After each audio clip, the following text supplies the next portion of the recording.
welcome back to today's Midday. Unsettled is the word of the week for weather. We'll keep you updated here. Any comments weather-wise? Yeah, I did talk to the National Weather Service office in Hastings before we went on today. Here's the points, Dave. Come Tuesday night, severe weather chance. And the severe weather they're watching is 60-mile-per-hour winds with quarter-sized hail. That severe weather diminishes as we move across the week, but we do expect to have around 1 inch of precipitation over 7 days in our immediate area. To the east of our area, actually 2 to 3 inches. And what kind?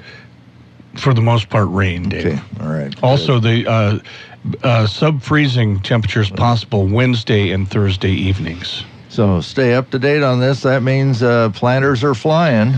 You know, when you get into some of this sub-zero temperature this time of year with the wheat, it becomes, the later that wheat is, the more mature, becomes more of a problem. So hopefully it won't go too far south and cause too many problems, but we'll see. What about your oat crops and alfalfa crops? But they're pretty they're pretty tolerant to cold sub-freeze. Yeah. And the orange tree is in. No, I put them out this weekend, but now they're going to have to come back in because they tend to not like it when it gets below 36, all right, 35. Anything below 50. They're okay. It's 40 and below, they get a little chilly. Well, Mike, what do we have? Coming up, this is Wheat Day on the midday show anyway. Not only do we have Marlin doing a yeoman's service. What is it? What is a yeoman anyway? Stands in a boat and goes, yo. Okay. But Marlin's doing that. He's got the newsmaker and a special segment at 1:22. At 12:45 for the newsmaker, he'll talk to Ben Hancock, who's executive vice president of the Wheat Quality Council. And that's the group that is conducting that Kansas wheat tour, which is getting underway, got underway this morning, actually, and will run through the week, and we'll have special coverage for you. And today, that begins as he visits with Aaron Harries at 1:22. Aaron is the marketing director, and in the past has given us the updates about actually what he's seeing on his leg of the tour. So that'll be coming up for you at 1:22 today. And then at 12:19, the Dooster will visit with the Zooster. And if that makes sense to anybody, then you're an insider.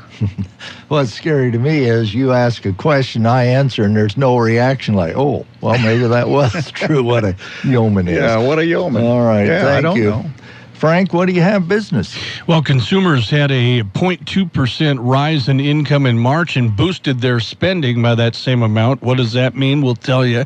And the number of Americans who signed contracts to buy homes rose in March to the highest level in 3 years, and I think that's pretty good news. All right, good.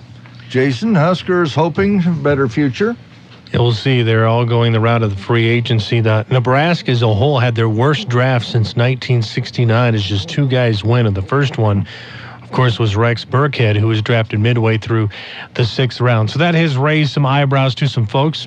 Wasn't that Nebraska didn't have some guys who could play, but most of them are going the free agent route.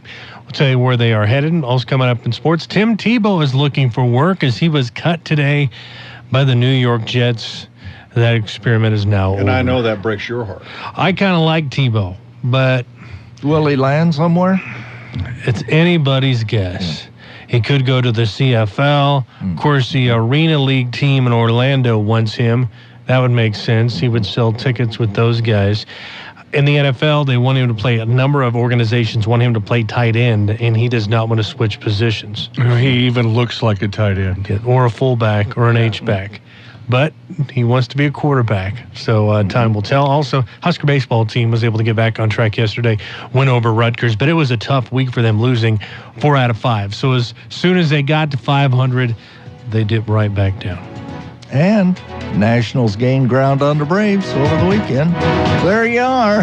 Midday coming up. We're on the Rural Radio Network.